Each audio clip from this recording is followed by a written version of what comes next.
5. Unexplained mysteries of the world. Our world has many unexplained mysteries. Despite how advanced we become, there are still many things we simply just don't understand. These are 5 unexplained mysteries of the world. Number 5. Red Rain of Kerala, India. Also known as the Blood Rain, this unusual phenomenon happened in Kerala, India between July 25th and September 3rd of 2001. During this time, a heavy downpour of red-colored rain fell on the region, staining clothes pink as if it were blood. As strange as it sounds, this isn't the first time Kerala experienced blood rain. In 1896, the phenomenon was also recorded in the region, and then again in 2012. Before the red rain began pouring in 2001, the people in the area reported an unusual flash of light and sound in the sky. They described it as something similar to that of a sonic boom. Soon reports came in that the sound had actually caused trees to be shredded and their leaves burnt and wrinkled. When the rain came down, they noticed that it was localized and only poured on a certain area. Witnesses could clearly see a normal rain pouring just meters ahead, and the red rain would only last for approximately 20 minutes. It of course caused plenty of concerns and questions that still persist today. What made the water red? What were the suspended particles seen in the water? And why did it happen? First, scientists sought to answer the question on why the water was red. They noticed that more than 9 million red particles were present for each millimeter of the rain. They approximated that for the amount of rain that fell, 100,000 pounds of red particles came down with it. Studied further, they also saw that not only were there red particles, but blue, yellow, gray, and green ones mixed in as well. Second, they tried to figure out what kind of particles they were. Light microscopy done on them showed that they weren't debris as theorized, but instead spores. These spores originated from a lichen-forming type of algae belonging to the Trentipolia genus. When zoomed in, the spores actually looked like red blood cells with delicate structures within. Then the most difficult question was asked: how did these spores get there in the first place? And this is where most people don't agree. Many theories have been presented by scientists from different fields. For instance, the initial one was that these red particles originated from an exploding meteor, but this was dismissed right away because the winds would have scattered the particles instead of having it fall on a specific localized region. Another alternative hypothesis was that it was from an exploding volcano. During the time, Mayon volcano in the Philippines was erupting, and it was proposed that acidic volcanic material carried by the jet stream ended up in Kerala. This would also explain the burnt leaves found in the area. However, as later on revealed, the particles weren't of a volcanic origin. Then the most controversial theory was that these spores were of extraterrestrial origin. Proposed by Santosh Kumar and Godfrey Lewis, they believe these are extraterrestrial life forms released in the atmosphere.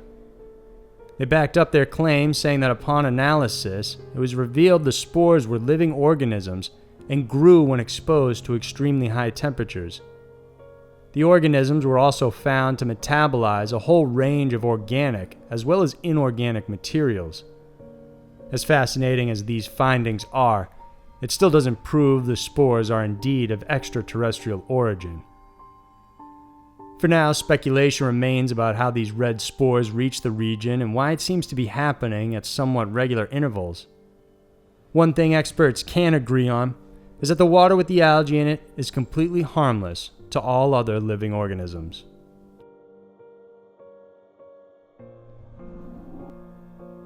Number 4.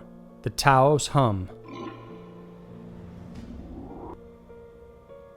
Residents of Taos, New Mexico have always complained about the existence of a low-frequency hum, but it wasn't until 1993 that the phenomenon became so noticeable that they petitioned the government to conduct an official investigation.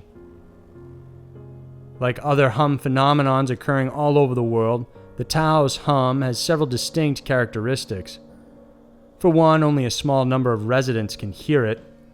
It's also persistent and has been reported by those who hear it that it occurs at least once every week.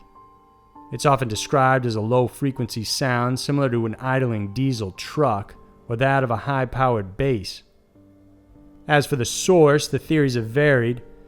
Some say it has something to do with military communication technology such as ELF, which is extremely low frequency. It's also been proposed the hum is the low-frequency RF signal generated by the molten core of the planet itself, and could even be some form of audible magnetism. Meanwhile, left-field theories about the hum are also present. There's many that believe it's a form of alien communication and might even be involved somehow with the Roswell incident. Others say it comes from the alignment of the planets themselves, or could be an intersolar echo of sunspots. Still, perhaps the most controversial, but one that makes the most sense, is that there might not be any hum at all.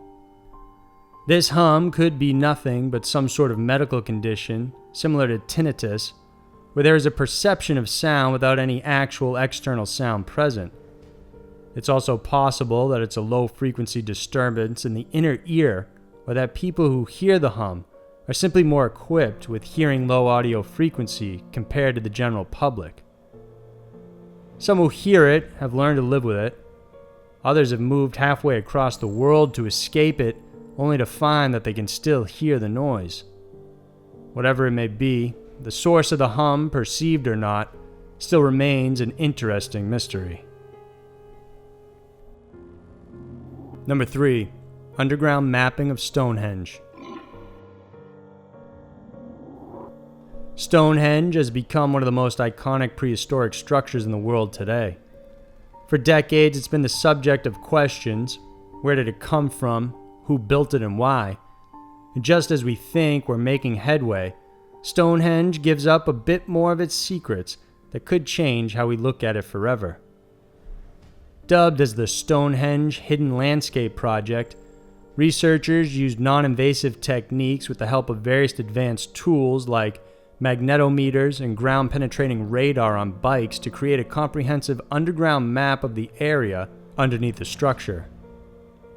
This was combined with aerial photography and airborne laser scanning, which resulted in high-quality 3D maps. The project ran for 4 years, and when it was finished, it revealed hundreds of features lying beneath the megalithic structure, as well as along the Salisbury Plains and even under Wiltshire. Researchers found more than 17 ritual monuments, suggesting that the henge isn't the only one. There were also a few burial mounds found, some dating back 6,000 years, which is older than Stonehenge itself. Another thing they discovered was a trench measuring 2 miles long and about 300 feet wide. Called the Cursus, it is thought to have served as a barrier for Stonehenge. There are noticeable gaps in this ditch, which are thought to form astronomical alignments. The most exciting part of the discovery is that the entire complex may have been connected with the lesser-known Durrington Walls. These walls were first discovered in the 60s and are one of the largest known henge monuments found in the world. As for the newly discovered Superhenge, this was built underneath the walls. If the stones from this were left standing, it would have resulted in the largest of its kind, creating a circumference of more than a mile.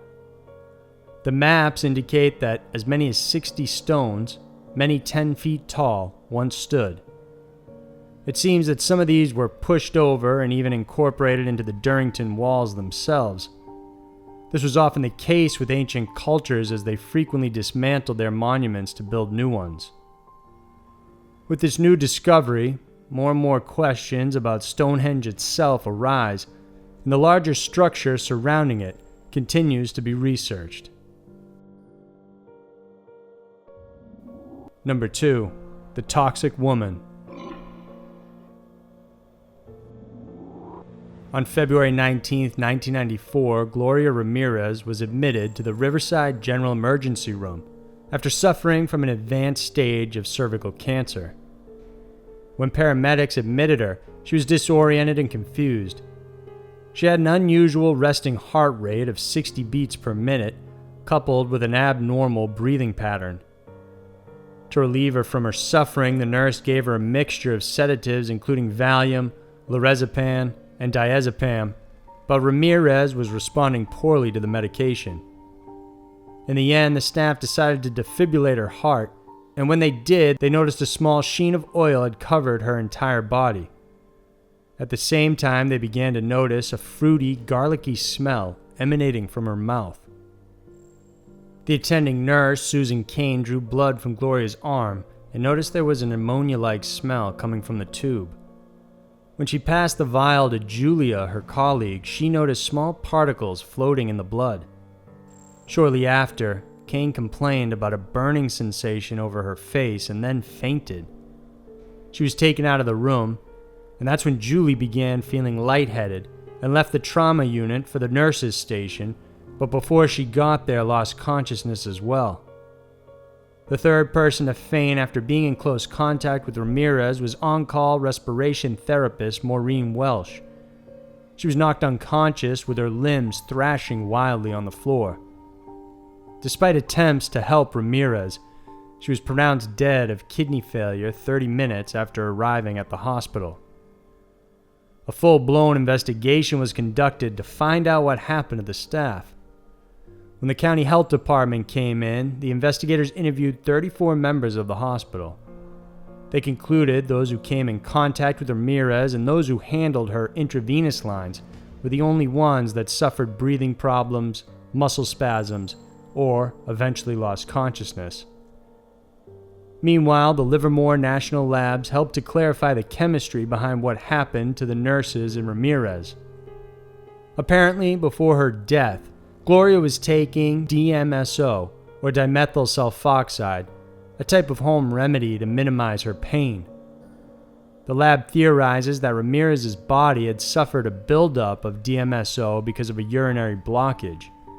This resulted in her body retaining a large amount of the substance with no way to get out.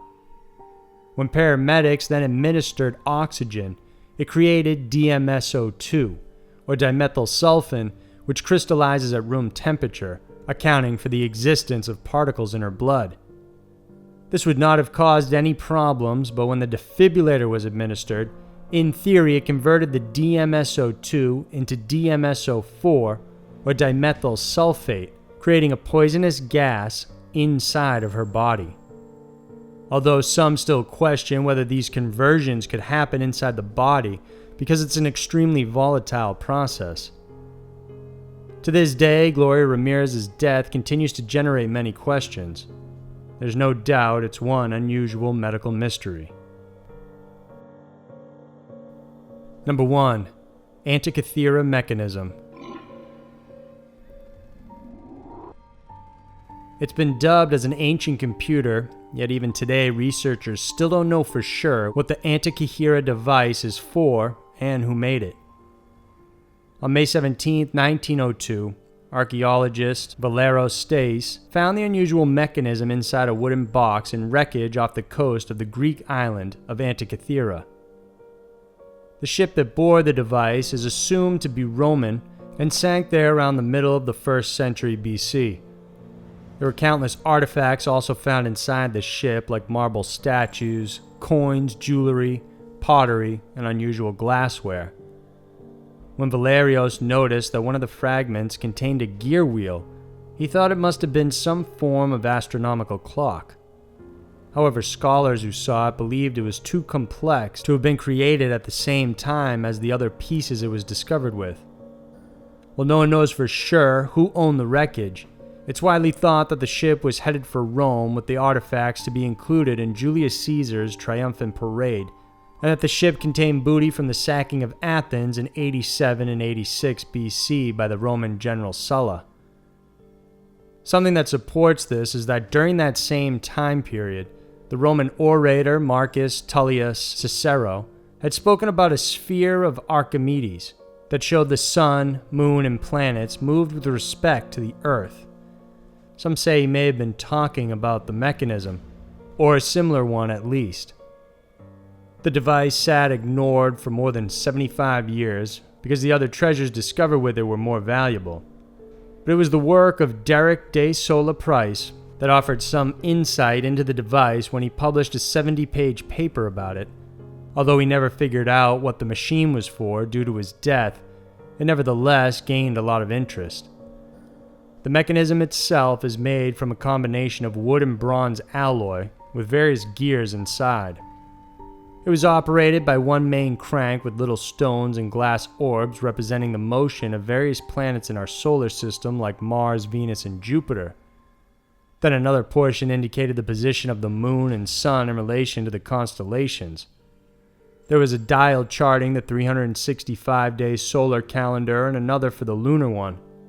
There was even a dial that counted the days to popular sporting events around the Greek islands like the Olympics. To say the least, the mechanism is highly complicated for its time. Scientists think it may have been a teaching tool, and they don't know if others similar to it have ever been built. One thing's for sure, nothing of its kind has been found ever since. Who and how it was created is a mystery that still endures today.